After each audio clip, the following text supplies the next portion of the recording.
ಸ್ವಲ್ಪ ಹುಷಾರಿಲ್ಲ, ಅದಕ್ಕೆ ಜಾಸ್ತಿ ಮಾತಾಡೋಕ್ಕಾಗಲ್ಲ. ಇವತ್ತು ಕಾರ್ಮಿಕರ ಸುರಕ್ಷತೆ ಬಗ್ಗೆ ಸರ್ಕಾರ ಬಹಳಷ್ಟು ಕಾರ್ಯಕ್ರಮಗಳನ್ನು ಮಾಡ್ತಾ ಇದೆ. ಅದರಲ್ಲೂ ಹೆಚ್ಚು ಕಟ್ಟಡ ಕಾರ್ಮಿಕರಿರ್ತಕ್ಕಂಥದ್ದು, ಅದಲ್ಲದೆ ಬೇರೆ ಬೇರೆ ಅಸಂಘಟಿತ ಕಾರ್ಮಿಕರು ಕೂಡ ಇರ್ತಕ್ಕಂಥದ್ದನ್ನು ನಾವು ನೋಡ್ತಾ ಇದ್ದೀವಿ.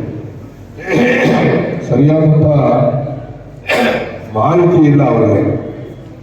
ಸರ್ಕಾರದ ಸೌಲಭ್ಯಗಳು ಯಾವ ರೀತಿ ಬರ್ತವೆ, ಅದನ್ನು ಯಾವ ರೀತಿ ಉಪಯೋಗಿಸ್ಕೋಬೇಕು ಅಂತಕ್ಕಂಥದ್ದು ಈ ಮಾಹಿತಿಯನ್ನು ಪಡೆಯಲಿಕ್ಕೆ ಸನ್ಮಾನ್ಯ ಪ್ರಸಾದ್ ಗೌಡರು ತಂಡವನ್ನು ಕಟ್ಟಿಕೊಂಡು ಉತ್ತಮವಾದಂಥ ಕೆಲಸವನ್ನು ತಾಲೂಕಿನಲ್ಲಿ ಮಾಡ್ತಾ ಇದ್ದಾರೆ. ಇವತ್ತು ಕಾರ್ಮಿಕರಿಲ್ಲ ಅಂತಂದರೆ ಬಹುಶಃ ರೈತರು ನಮಗೆ ಎಷ್ಟು ಮುಖ್ಯನೋ ಇವತ್ತು ಕಾರ್ಮಿಕರು ಕೂಡ ಅಷ್ಟೇ ಮುಖ್ಯ ಅಂತಕ್ಕಂಥದ್ದನ್ನು ನಾನು ಈ ಸಂದರ್ಭದಲ್ಲಿ ಹೇಳಲಿಕ್ಕೆ ಇಚ್ಛೆ ಪಡ್ತೇನೆ. ಕಾರ್ಮಿಕರ ಬೆಲೆ ನಮ್ಮ ರಾಜ್ಯದಲ್ಲಿ ಅಥವಾ ನಮ್ಮ ದೇಶದಲ್ಲಿ ಗೊತ್ತಿಲ್ಲ. ನಾನು ಆಸ್ಟ್ರೇಲಿಯಾಗೆ ಹೋಗಿದ್ದೆ. ಅಲ್ಲೊಂದು ರಾಜ್ಯದಲ್ಲಿ ಯಾರಾದ್ರೂ ಈ ಕಟ್ಟಡ ಕಾರ್ಮಿಕರಿದ್ರೆ ಕಳಿಸ್ಕೊಡಿ ಅಂತಕ್ಕಂಥದ್ದನ್ನ, ತರಬೇತಿ ಹೊಂದಿರತಕ್ಕಂಥ ಕಟ್ಟಡ ಕಾರ್ಮಿಕರು ಅಥವಾ ಈ ನೆಲ್ಲಿ ಕೆಲಸಗಳನ್ನ ಮಾಡ್ತಿರಲ್ಲ ಪ್ಲಂಬರ್ಸ್, ಇವ್ರಿಗೆಲ್ಲ ಬಹಳ ಡಿಮ್ಯಾಂಡು. ಕಟ್ಟಡ ಕಾರ್ಮಿಕರಿಗೆ ಹೊರ ದೇಶಗಳಲ್ಲಿ ಬಹಳ ಡಿಮ್ಯಾಂಡ್ ಇದೆ. ನಿಮಗೆಲ್ಲ ಗೊತ್ತಿಲ್ಲ. ಸರಿಯಾದ ತರಬೇತಿಯನ್ನ ಪಡ್ಕೊಂಡ್ರೆ ನಮಗಿಂತ ಹೆಚ್ಚು ಸಂಬಳವನ್ನು ಕೊಡ್ತಕ್ಕಂಥದ್ದಲ್ಲಿ, ಹೆಚ್ಚು ವೇತನವನ್ನ ಕೊಡ್ತಕ್ಕಂಥದ್ದು. ಬಹುಶಃ ಕಾರ್ಮಿಕರನ್ನ ಮೇಲ್ವರ್ಗದವರಿಗಿಂತ ಕಾರ್ಮಿಕರಿಗೆ ಹೆಚ್ಚು ಗೌರವ ಬರ್ತಕ್ಕಂಥ ರೀತಿಯಲ್ಲಿ ನಡೆಸ್ಕೊಳ್ತಕ್ಕಂಥದ್ದನ್ನು ಕೂಡ ನಾವು ಹೊರದೇಶದಲ್ಲಿ ನೋಡ್ತಾ ಇದ್ದೇವೆ. ಅದರಿಂದ ನಿಮ್ಮ ಕೈ ಚಳಕ ಚೆನ್ನಾಗಿರ್ಬೇಕು, ಕೆಲಸ ಮಾಡ್ತಕ್ಕಂಥದ್ದು ಚೆನ್ನಾಗಿದ್ರೆ ಹುಡುಕೊಂಬತ್ತಾರೆ ನಿಮ್ಮ ಹತ್ತಕ್ಕೆ. ಮೊನ್ನೆ ನಮ್ಮನೆ ಕಟ್ಬಿಡಲ್ಲ ಬಾಗಿಲಿನಲ್ಲಿ ಪ್ಲಂಬರ್ ಯಾರಪ್ಪ ಸೊತ್ತೋಗ್ಬಿಟ್ರಲ್ಲ ಮೊನ್ನೆ, ಭೈರಪ್ಪನ ನಾವು ಯಾರಾದ್ರೂ ಬಂದ್ರೆ ಪ್ಲಂಬರ್ ಕೆಲಸ ಮಾಡಕ್ಕೆ ಯಾರಾದ್ರೂ ನಮ್ಮನ್ನು ಕೇಳಿದ್ರೆ, ಅಣ್ಣ ಭೈರಪ್ಪ ಇಲ್ಲ ಬೇರೆ ಯಾರು ಕಲಿಸ್ತೀವಿ ಅಂದ್ರೆ ಬೇಡ ಭೈರಪ್ಪನೇ ಬರಲಿ ಅಂತಿದ್ದೇವೆ ನಾವು. ಅವ್ನು ಬಂದ್ರೆ ಚೆನ್ನಾಗಿ ಕೆಲಸ ಮಾಡ್ತಾನೆ ಅಂತೇಳಿ. ಕೆಲಸ ನಡೀತಕ್ಕಂಥ ಜಾಗದಲ್ಲಿ ಪಾಪ ಅವ್ರೇನೋ ಇದರಿಂದ ಬಿದ್ದು ಸಾರ್ವೆಯಿಂದ ಬಿದ್ದು ಹಸು ನಿಗಿದ್ರು ಅಂತಕ್ಕಂಥದ್ದನ್ನ ಅವ್ರಿಗೆ ಏನಾರು ಕೊಟ್ರೆ ಸಚಿನ್ ಭೈರಪ್ಪನವ್ರಿಗೆ ಏನಾರು ಕೊಡ್ಸಿದ್ರೇನಪ್ಪ? ಭೈರಪ್ಪ ಅಂತ ಹೇಳಿ ಪ್ಲಂಬಿಂಗ್ ಕೆಲಸ ಮಾಡ್ತಿದ್ರು, ತೀರೋಗ್ಬಿಟ್ರು. ಲೇಬರ್ ಕಾರ್ಡು ನೋಡ್ರಿ ಅದೇನು ಅಂತ ಒಂಚೂರು ಅವ್ರ ಕುಟುಂಬಕ್ಕೆ ಅದೊಂಚೂರು ನೋಡಿ. ಅಂಥವೆಲ್ಲ ನೋಡಿ ಹುಡುಕೊಂಡು ಕೊಡ್ಬೇಕು ನೀವು. ಪ್ರಸಾದ್ ಗೌಡ್ರು ಇಂಥವೆಲ್ಲ ಸ್ವಲ್ಪ ನೋಡ್ಕೊಂಡು ಮಾಡ್ಬೇಕು. ಮದುವೆ ಆದ್ರೆ ನಿಮ್ಮ ಕುಟುಂಬದಲ್ಲಿ ಕಾರ್ಮಿಕರು ಮದುವೆ ಆಗಲಿ ಅಥವಾ ಅವ್ರು ಇಬ್ಬರು ಮಕ್ಕಳುಗಳು ಮದುವೆ ಆದ್ರೆ 1 ಲಕ್ಷ ಸಹಾಯಧನವನ್ನ ಇವತ್ತು ಸರ್ಕಾರ ಕೊಡ್ತಕ್ಕಂಥ ಕಾರ್ಯಕ್ರಮ, ನಿಮ್ಗೆ ಪಿಂಚಣಿ ಕಾರ್ಯಕ್ರಮ ಇದೆ, ಆರೋಗ್ಯ ವಿಮೆ ಕಾರ್ಯಕ್ರಮಗಳಿದ್ದಾವೆ. ಎಲ್ಲವನ್ನೂ ಉಪಯೋಗಿಸಬೇಕು, ಪ್ರಚಾರ ಮಾಡಬೇಕು. ಒಬ್ಬರು ಇದು ಪಾಂಪ್ಲೆಟ್ ಆಗಿ ಪ್ರಚಾರ ಮಾಡೋಕ್ಕಾಗಲ್ಲ. ಒಬ್ರು ಕಿವಿಯಿಂದ ಒಬ್ರು ಬಾಯಿಂದ ಇನ್ನೊಂದು ಬಾಯಿಗೆ ಪ್ರಚಾರ ಮಾಡ್ತಕ್ಕಂಥ ಕೆಲಸ ಆಗ್ಬೇಕು. ಇವತ್ತು ಸರ್ಕಾರ ನಮ್ಮ ಸಂತೋಷ್ ಲಾಲ್ ಅವರು ಬಹಳ ಜವಾಬ್ದಾರಿಯುತವಾಗಿ ಇಲಾಖೆಯನ್ನು ನಡೆಸ್ತಾ ಇದ್ದಾರೆ. ಈ ಇಲಾಖೆಗೆ ಅರ್ಥ ಬರ್ತಕ್ಕಂಥ ರೀತಿಯಲ್ಲಿ ಕಾರ್ಯಕ್ರಮಗಳನ್ನು ಕೂಡ ಕೊಡ್ತಾ ಇದ್ದಾರೆ. ಇದು ಸಾಮಾನ್ಯವಾಗಿ ಯಾರು ಕೂಡ ಗಮನ ಸೆಳೆಯಲ್ಲ ಈ ಇಲಾಖೆ. ಕಾರಣ ಏನು ಅಂತಂದ್ರೆ, ನಾವು ರಸ್ತೆ ಮಾಡೋರ್ನೋ ಮೋರಿ ಮಾಡೋರ್ನೋ ನೀರು ಕೊಡೋರ್ನೋ ಬೇರೆ ಬೇರೆ ಇಲಾಖೆಗಳನ್ನ ನೋಡ್ತೀವಿ ನಾವು. ಆದ್ರೆ ಈ ಇಲಾಖೆ ಇದ್ರದ್ದು ಜವಾಬ್ದಾರಿ ಕೂಡ ಜಾಸ್ತಿ ಇದೆ. ಅದರಿಂದ ದಯಮಾಡಿ ನೀವು ಇದರ ಪ್ರಯೋಜನವನ್ನು ಪಡ್ಕೊಳ್ಳಿ. ಏನಾದರೂ ಮಾಹಿತಿ ಇಲ್ಲ ಅಂತಂದ್ರೆ ಮಾಹಿತಿಯನ್ನ ತಾವು ಪಡ್ಕೊಳ್ತಕ್ಕಂಥ ಕೆಲಸ ಆಗ್ಬೇಕು. ಕಾರ್ಮಿಕರು ಇದರ ಸದುಪಯೋಗವನ್ನು ಪಡಿಸ್ಕೋಬೇಕು. ಸುಮಾರು 8,000 ನೋಂದಾಯಿತ ಕಾರ್ಮಿಕರಿದ್ದಾರೆ ನಮ್ಮ ತಾಲೂಕಿನಲ್ಲಿ ಅಂತ ನಾನು ಕೇಳ್ಪಟ್ಟೆ. ಕಾರ್ಮಿಕರ ಭವನ ಕೇಳ್ತಾ ಇದ್ದಾರೆ ನಮ್ಮ ಪ್ರಸಾದ್ ಗೌಡರು. ಕಾರ್ಮಿಕರ ಭವನ ಎಲ್ಲಿ ಕಟ್ಟಬೇಕಲ್ಲ, ಜಾಗ ಬೇಕಲ್ಲ, ಏನು ಜಾಗ ಕೊಡೋದು? ಈ ಮಾಗಡಿಯೆಲ್ಲ ಹುಡುಕ್ತಾ ಇದೀವಿ, ಯಾವ ಜಾಗ ಸಿಗ್ತಾರಪ್ಪ. ಹೊರಗಡೆ ಕೊಡ್ತೀವಿ ಬೇಕಾದ್ರೆ ಹೋಗಿದ್ರೆ ಮಾಗಡಿ ಪಟ್ಟಣದಿಂದ ಹೊರಗಡೆ ಟೌನಲ್ಲಿ ಎಲ್ಲಿ ಕೊಡ್ತಾರೆ ನಿಮಗೆ? ಕಾರ್ಮಿಕ ಇಟ್ಕೊಳ್ಳೋಕ್ಕಾಗಿಲ್ಲ, ಕಲ್ಯಾಣ ಮಾಡ್ಬೇಕಂದ್ರೆ ಜಾಗ ಎಲ್ಲಿ ಸಿಗ್ತದೆ ಟೌನಲ್ಲಿ? ಬೇರೆ ಕಡೆ ಹೊರಗಡೆ ಬೇಕಾದ್ರೆ ಕೊಡ್ತೀವಿ, ಬೇಕಾದ್ರೆ ಏನ್ ತೊಂದರೆ ಆಯ್ತದೆ? ಅವ್ರ ಮನೆ ಕಾರ್ಯಕ್ರಮ, ಮದುವೆಗಳು, ಮುಂಜಿಗಳು ಇನ್ನೊಂದು ಮಾಡ್ಕೊಳ್ಳೋಕೆ ಅನುಕೂಲ ಆಯ್ತದೆ. ಮಾಗಡಿ ಟೌನ್ ಒಳಗಡೆ ಎಲ್ಲೂ ಜಾಗ ಇಲ್ಲ, ದೊಡ್ಡ ಜಾಗ ಮಾಡಿಕೊಡ್ತೀವಿ. ಮತ್ತೆ ನಾನು ಈಗಾಗಲೇ ನಮ್ಮ ಮಂತ್ರಿಗಳ ಹತ್ರ ಬೇಡಿಕೆ ಇಟ್ಟಿದ್ದೇನೆ. ಕಾರ್ಮಿಕರಿಗೋಸ್ಕರ ಒಂದು ರೆಸಿಡೆನ್ಷಿಯಲ್ ಸ್ಕೂಲನ್ನು ಮಾಡಿಕೊಡ್ಬೇಕು ಅಂತೇಳಿ. ಅದು ಮಾಡಿಕೊಟ್ಬಿಟ್ಟಿದ್ರು. ನಮಗೆ ಸ್ವಲ್ಪ ಅಡವಟ್ ಆಯಿತು, ಒಪ್ಕೊಂಡಿದ್ದಾರೆ ಅವರು. ಒಂದು ರೆಸಿಡೆನ್ಷಿಯಲ್ ಸ್ಕೂಲನ್ನು ಕೂಡ ನಮ್ಮ ಸಂತೋಷ್ ಲಾಲ್ ಅವರು ಶೀಘ್ರದಲ್ಲೇ ನಮ್ಮ ಕಾರ್ಮಿಕರ ಮಕ್ಕಳು ವಿದ್ಯಾಭ್ಯಾಸವನ್ನು ಮಾಡಲಿಕ್ಕೆ ಸರ್ಕಾರದ ವತಿಯಿಂದ ಒಂದು ರೆಸಿಡೆನ್ಷಿಯಲ್ ಸ್ಕೂಲನ್ನು ಮಾಡಿಕೊಡ್ತೀವಿ ಅಂತಕ್ಕಂಥ ವಾಗ್ದಾನವನ್ನು ಕೊಟ್ಟಿದ್ದಾರೆ. ಶೀಘ್ರದಲ್ಲೇ ಅದನ್ನು ಅನುಷ್ಠಾನ ಮಾಡ್ತೀವಿ ಅಂತಕ್ಕಂಥದ್ದನ್ನ ಈ ಸಂದರ್ಭದಲ್ಲಿ ಹೇಳ್ತಾ, ಏನಿವತ್ತು ಈ ಒಂದು ನಮ್ಮ ಪ್ರಸಾದ್ ಗೌಡರ ನೇತೃತ್ವದಲ್ಲಿ ಒಂದು ಉತ್ತಮವಾದಂಥ ಕೆಲಸ ನಡೀತಾ ಇದೆ. ಇದು ಮುಂದುವರಿಲಿ, ಇದರ ಅನುಕೂಲ ನಮ್ಮ ಸಾರ್ವಜನಿಕರಿಗೆ ಮತ್ತು ಕಾರ್ಮಿಕರಿಗೆ ಹೆಚ್ಚಿನದಾಗಿ ಅನುಕೂಲ ಆಗಲಿ ಅಂತಕ್ಕಂಥದ್ದನ್ನ ಬಯಸ್ತಾ ಈ ಒಂದು ಕಾರ್ಯಕ್ರಮದಲ್ಲಿ ಭಾಗವಹಿಸೋದಕ್ಕೆ ಅವಕಾಶ ಮಾಡಿಕೊಟ್ಟಂತ ಎಲ್ಲ ನಮ್ಮ ಸ್ನೇಹಿತರುಗಳಿಗೆ ಮತ್ತೆ ತಮ್ಮೆಲ್ಲರೂ ಕೂಡ ವಂಚನೆ ಮಾತನ್ನು ಮುಗಿಸ್ತೀನಿ. ನಮಸ್ಕಾರ. ಸಹಕಾರ ನೀಡ್ತಕ್ಕಂಥ ಬಂದಿರತಕ್ಕಂಥ ನಮ್ಮೆಲ್ಲರ ಜನಪ್ರಿಯ ಶಾಸಕರಾದಂಥ ಬಾಲಣ್ಣವರಿಗೆ ನಿಮ್ಮೆಲ್ಲರ ಪರವಾಗಿ ಮತ್ತು ನಮ್ಮ ಸಂಘಟನೆ ಪರವಾಗಿ ಸ್ವಾಗತವನ್ನು ಕೋರ್ತಾ, ಜೊತೆಗೆ ಇವತ್ತೇನು ಕಾರ್ಯಕ್ರಮಕ್ಕೆ ನೀವೆಲ್ಲ ಹೆಚ್ಚಿನ ಸಂಖ್ಯೆಯಲ್ಲಿ ಭಾಗವಹಿಸಿದ್ದೀರಾ, ನಿಮ್ಗೆಲ್ರಿಗೂ ಇಲ್ಲಿಂದಲೇ ನೀವು ಪಾದಗಳಿಗೆ ನಮಸ್ಕರಿಸುತ್ತಾ ನಿಮ್ಮೆಲ್ಲರಿಗೂ ಕಾರ್ಯಕ್ರಮಕ್ಕೆ ಸ್ವಾಗತವನ್ನು ಬಯಸ್ತಾ, ಇವತ್ತು ಏನು ನಮ್ಮ ಕರ್ನಾಟಕ ರಾಜ್ಯ ಕಟ್ಟಡ ಮತ್ತು ಅಸಂಘಟಿತ ಕಾರ್ಮಿಕ ಘಟಕಗಳ ರಾಜ್ಯ ಗೌರವಾಧ್ಯಕ್ಷರಾದಂಥ ಚಂದ್ರಣ್ಣವರು, ಮಾಧ್ಯಮ ವಕ್ತಾರರಂಥ ನಮ್ಮ ಸಿಡ್ಲಿಮಣ್ಣವರು, ಜೊತೆಗೆ ಜಿಲ್ಲಾಧ್ಯಕ್ಷರಾದಂಥ ಆನಂದ್ ಅವರು, ಜಿಲ್ಲಾ ಗೌರವಾಧ್ಯಕ್ಷರಾದಂಥ ಮಂಜುನಾಥ್ ಅವರು, ಜೊತೆಗೆ ಶಿವರಾಜ್ರವರು, ತಾಲೂಕು ಅಧ್ಯಕ್ಷರಾದಂಥ ವೆಂಕಟೇಶಣ್ಣವರು, ಜೊತೆಗೆ ತಾಲೂಕು ಉಸ್ತುವಾರಿಗಳಾದಂಥ ಅನಿಲ್ ಅವರು, ಪಾರಕರವರು, ಮಂಜುನಾಥ್ರವರು, ಲೋಕೇಶ್ ರವರು, ರೂಪೇಶ್ ರವರು, ಗೋಪಾಲ್ ರಾಜ್ರವರು, ಜಗದೀಶ್ ಅವರು, ಇನ್ನೂ ಅನೇಕ ಎಲ್ಲ ಸ್ನೇಹಿತರು. ಈ ಕಾರ್ಯಕ್ರಮ ಏನಿವತ್ತು ಕಳೆದ 3 ದಿವಸದಿಂದ ನಾವು ಕಾರ್ಯಕ್ರಮವನ್ನು ಮಾಡ್ಕೊಳ್ತಾ ಬಂದಿದ್ವಿ. ನಾವೆಲ್ಲ ಕಾರ್ಮಿಕರು ಮೊದಲಿಗೆ ಏನು ಮಾಡ್ಕೋಬೇಕಪ್ಪ ಅಂದರೆ ಸರ್ಕಾರದಿಂದ ಬರೋ ಸವಲತ್ತುಗಳನ್ನ ಪಡ್ಕೋಬೇಕು. ಏನು ಮಾಡ್ಬೇಕಣ್ಣ? ಯಾಕೆ ಬಾಳ ಮುಂಚೆ ಜೋರ ಹೇಳ್ರಿ, ಏನು ಮಾಡಬೇಕು? ಸವಲತ್ತು ಪಡ್ಕೋಬೇಕಲ್ಲ. ನೀವು ಸವಲತ್ತನ್ನು ಪಡ್ಕೋಬೇಕು ಅಂತ ಅಂದರೆ ನಿಮ್ಮ ಕಾರ್ಡ್ ರಿನ್ಯೂವಲ್ ಆಗಬೇಕು.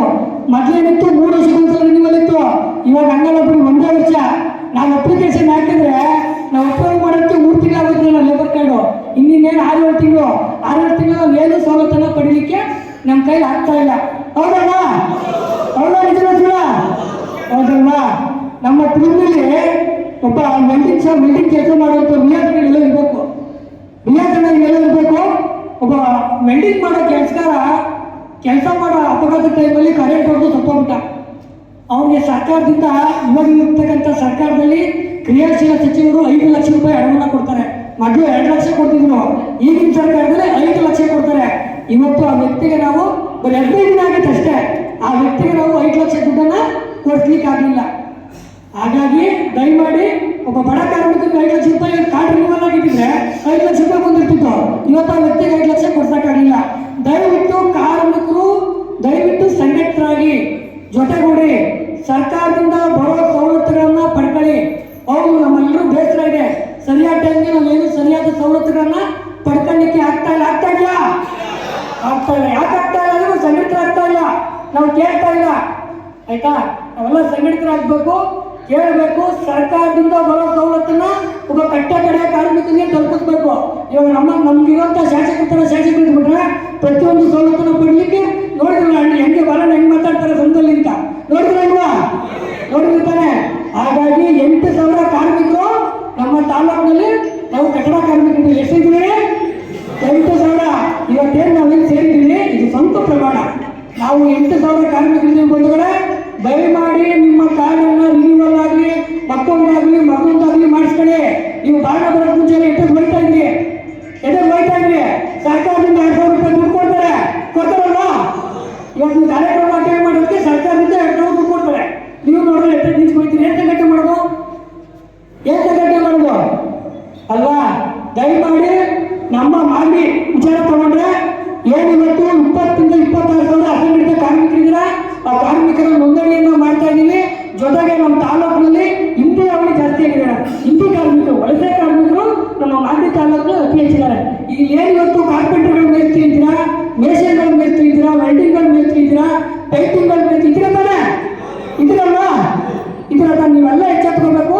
ವಲಸಿಗರನ್ನ ಆದಷ್ಟು ಬೇಗ ನಮ್ಮ ತಾಲೂಕಿಂದ ಜಾಗ ಖಾಲಿ ಮಾಡುವಂಥ ಕೆಲಸವನ್ನ ಮಾಡಬೇಕು. ಆಯ್ತಾ? ನೀವು ಆ ಕೆಲಸ ಮಾಡಿದ್ರೆ ನಮ್ಮಲ್ಲಿರುವಂಥ ಕಾರ್ಮಿಕರಿಗೆ ಉದ್ಯೋಗ ಸಿಗ್ತದೆ, ನಮ್ಮಲ್ಲಿರೋ ಕಾರ್ಮಿಕರು ಹೊಟ್ಟೆ ತುಂಬುತ್ತದೆ. ಅರ್ಥ ಆಯ್ತಲ್ವಾ? ದಯಮಾಡಿ ಸರ್ಕಾರದಿಂದ ಬರುವಂಥ ಎಲ್ಲ ಸವಲತ್ತುಗಳನ್ನ ಪ್ರಾಮಾಣಿಕವಾಗಿ ನಿಷ್ಠೆಯಿಂದ ಕೊಡಿಸುವಂಥ ಕೆಲಸವನ್ನು ನಾವು ಪ್ರಾಮಾಣಿಕವಾಗಿ ಮಾಡ್ತೀವಿ ಬಂಧುಗಳೇ. ಆಮೇಲೆ ಅವಾಗಲೇ ಕೇಳ್ತಾ ಇದ್ರಿ ನಮ್ಮ ಭಾಳ ಹೆಸರು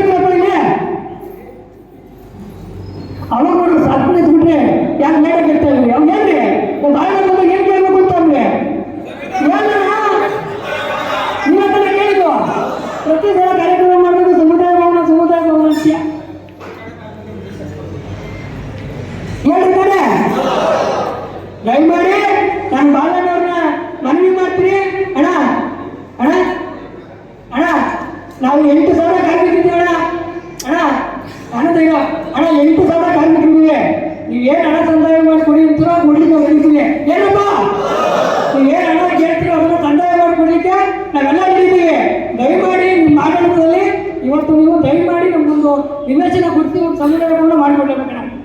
ಪ್ಲೀಸ್ ಅಣ್ಣ, ನಾವು ಕಳೆದ 3 ವಾರದಿಂದ ಕೇಳ್ತಾ ಇದ್ದೀನಿ, ನಮ್ಮ ಕಟ್ಟಡ ಕಾರ್ಮಿಕರಿಗೆ ದಯಮಾಡಿ ಏನೋ ಒಂದು ಮದುವೆ ಮಾಡ್ಕೊಳ್ಳಿಕ್ಕೆ, ಒಂದು ನಾಮಕರಣ ಮಾಡಲಿಕ್ಕೆ, ಸಣ್ಣ ಸಮಾರಂಭ ಮಾಡೋಕ್ಕೆ ಲಕ್ಷಾಂತರ ರೂಪಾಯಿ ದುಡಿಯೋಣ. ಎಲ್ಲ ಬಡ ಕಾರ್ಮಿಕರು ಈ ಒಂದು ಸಮುದಾಯವನ್ನು ಮಾಡಿಕೊಟ್ರೆ ಖಂಡಿತವಾಗೂ ಉಪಯೋಗ ಆಗ್ತದಣ್ಣ. ಇವಾಗ ಎಷ್ಟು ಭವನಗಳನ್ನ ಕಟ್ಕೊಂಡಿರೋ ಮಾನ್ಯ ಸಭೆಯಲ್ಲಿ ಅಷ್ಟು ಹೆಚ್ಚು ಭವನಗಳನ್ನ ನಮ್ಮ ಕಟ್ಕೊಂಡಿರಲ್ಲ, ಕಟ್ಕೊಂಡಿರ್ತಾನೆ. ನಮ್ಗೆ ಸಣ್ಣ ಕೋರಿಕೆನ ಒಂದು ಸಮುದಾಯ ಭವನ ದಯಮಾಡಿ ಕೊಟ್ಬಿಡಿ. ನಿಮ್ಮ ಜೊತೆ ನಾವು ಕಾರ್ಮಿಕರ ಪರವಾಗಿ ಸದಾಕಾಲ ಇರ್ತೀವಿ. ನಿಮ್ಮೆಲ್ಲರ ಸಹಕಾರ ಆಶೀರ್ವಾದ ಯಥೇಚ್ಛವಾಗಿರಲಿ ಅಂತ ಹೇಳ್ತಾ ಈ ಕಾರ್ಯಕ್ರಮಕ್ಕೆ ನೀವೆಲ್ಲ ಬಂದಿದ್ದಕ್ಕೆ ವಿಶೇಷವಾಗಿ ನಮ್ಮ ಶಾಸಕರು ಬಾಲಣ್ಣವರು ಈ ಕಾರ್ಮಿಕರಿಗೆ ಬಂದು ಈ ಕಾರ್ಯಕ್ರಮ ಉದ್ಘಾಟನೆ ಮಾಡಲಿಕ್ಕೆ ನೀವೆಲ್ಲ ಚಪ್ಪಾಳೆ ಮುಖಾಂತರ ಮತ್ತೊಮ್ಮೆ ಅವ್ರನ್ನ ಸ್ವಾಗತ ಮಾಡಿ ನನ್ನ ಮಾತನ್ನು ಮುಗಿಸ್ತೀನಿ. ಕಾರ್ಯಕ್ರಮ ಇರ್ತದೆ. ಈ ಒಂದು ಕಾರ್ಯಕ್ರಮದ ಮುಖ್ಯ ಉದ್ದೇಶ ಏನು ಅಂತ ಹೇಳಿದ್ರೆ, ಅಂದ್ರೆ ಕಾರ್ಮಿಕರು ಕೆಲಸ ನಿರ್ವಹಿಸ್ತಕ್ಕಂಥ ಸ್ಥಳದಲ್ಲಿ ಯಾವ ರೀತಿ ಅವರು ಸುರಕ್ಷತಾ ಕ್ರಮಗಳನ್ನ ಕೈಗೊಳ್ಳಬೇಕು ಅಂತ ಒಂದು ನಿಮಗೆ ಒಂದು ತರಬೇತಿಯನ್ನು ಒಂದು ನುರಿತ ತಜ್ಞರಿಂದ ಕೊಡಲಾಗುತ್ತೆ. ಅಂದ್ರೆ ಈಗ ನೀವು ಕೆಲಸ ಮಾಡಬೇಕಾದ್ರೆ ಏನೇನು ಎಕ್ವಿಪ್ಮೆಂಟ್ನ ವಿಯರ್ ಮಾಡಬೇಕು. ಫಾರ್ ಎಕ್ಸಾಂಪಲ್ ಹೆಲ್ಮೆಟ್ ನೀವು ಧರಿಸೋದ್ರಿಂದ ಏನು ಉಪಯೋಗ, ಗ್ಲೌಸ್ ಇರ್ಬೋದು, ಮತ್ತೆ ಸೇಫ್ಟಿ ಗಾಗಲ್ಸ್ ಇರ್ಬೋದು, ಅಥವಾ ಗಮ್ ಬೂಟ್ ಇರ್ಬೋದು. ಈ ರೀತಿ ಸೇಫ್ಟಿ ಎಕ್ವಿಪ್ಮೆಂಟ್ಸ್ ನೀವು ಉಪಯೋಗಿಸ್ಕೊಂಡು ನೀವು ಕೆಲಸ ಮಾಡಿದ್ದೆ ಆದ್ರೆ ನಿಮ್ಗೆ ಯಾವುದೇ ರೀತಿ ಕೆಲಸ ನಿರ್ವಹಿಸ್ತಕ್ಕಂಥ ಸ್ಥಳದಲ್ಲಿ ಅವಘಡಗಳು ಸಂಭವಿಸ್ತಕ್ಕಂಥ ಒಂದು ಪ್ರೊಬಬಿಲಿಟಿ ಅಂದ್ರೆ ಕಡಿಮೆ ಇರ್ತದೆ. ಆದ್ರಿಂದ ಈ ಒಂದು ತರಬೇತಿ ಕಾರ್ಯಕ್ರಮ ಇರ್ತದೆ. ಅದ್ರ ಜೊತೆಗೆ ನೀವು ಈ ಒಂದು ಕಾರ್ಯಕ್ರಮನ ಒಂದು ಭಾಗವಹಿಸೋದಕ್ಕೆ ನಿಮ್ಗೊಂದು ಸ್ಟೇ ಫಂಡ್ ರೀತಿನಲ್ಲಿ ನಿಮ್ಗೊಂದು 2,000 ರೂಪಾಯಿ ಒಂದು ಹಣ ಕೂಡ ಪಾವತಿ ಆಗುತ್ತೆ. ಅನಂತರ ನಿಮ್ಗೆ ಏನಪ್ಪಾ ಅಂತ ಹೇಳಿದ್ರೆ ಒಂದು ಸರ್ಟಿಫಿಕೇಟ್ ಕೊಡ್ತಾರೆ, ಈ ಒಂದು ತರಬೇತಿನ ಸಂಪೂರ್ಣವಾಗಿ ಪಡೆದಿದ್ದೀರಿ ಅಂತೇಳಿ. ಅದ್ರ ಜೊತೆಗೆ ಒಂದು ಕಿಟ್ಟು ಕೂಡ ನಿಮ್ಗೆ ವಿತರಣೆ ಇರುತ್ತೆ. ಇದ್ರ ಕಾರ್ಯಕ್ರಮದ ಪ್ರಮುಖ ಉದ್ದೇಶ ಏನು ಅಂತ ಹೇಳಿದ್ರೆ ಸೇಫ್ಟಿ, ಕಾರ್ಮಿಕ ಸೇಫ್ಟಿ. ಅಂದ್ರೆ prevention is better than cure ಅನ್ನೋ ರೀತಿ ನೀವು ಅಂದ್ರೆ ಅವಘಡ ಆದ್ಮೇಲೆ ನೀವು ಎಚ್ಚೆತ್ಕೊಳ್ಳೋಕ್ಕಿಂತ ಅವಘಡ ಸಂಭವಿಸೋಕ್ಕಿಂತ ಮುಂಚೆ ನೀವು ಸುರಕ್ಷತಾ ಕ್ರಮಗಳನ್ನ ಕೈಗೊಂಡಿದ್ದೆ ಆದ್ರೆ ನಿಮ್ಗೆ ಯಾವುದೇ ರೀತಿ ಒಂದು ಅವಘಡಗಳು ಅಂದ್ರೆ ಆಗಲ್ಲ ಅನ್ನೋದು ಈ ಕಾರ್ಯಕ್ರಮದ ಪ್ರಮುಖ ಉದ್ದೇಶ ಆಗಿರುತ್ತೆ. ಈ ಒಂದು ತರಬೇತಿ ಕಾರ್ಯಕ್ರಮನ ಒಂದು ನುರಿತ ತಜ್ಞರು ಕೊಡ್ತಾರೆ. ಎಲ್ಲರೂ ಒಂದು ಈ ಪ್ರಯೋಜನವನ್ನು ಪಡ್ಕೋಬೇಕು ಅಂತ ಹೇಳಿ ಕೇಳ್ಕೊಂಡು ಒಂದೆರಡು ಮಾತು.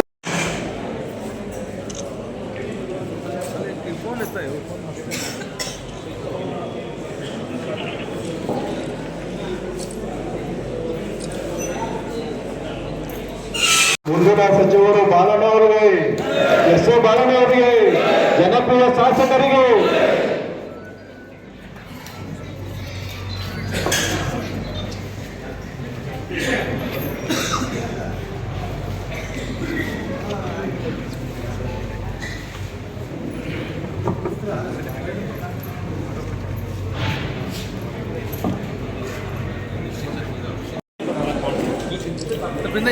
ಹಿಂದಕ್ಕೆ ನಿಂತ್ಕೊಳ್ಳಿ.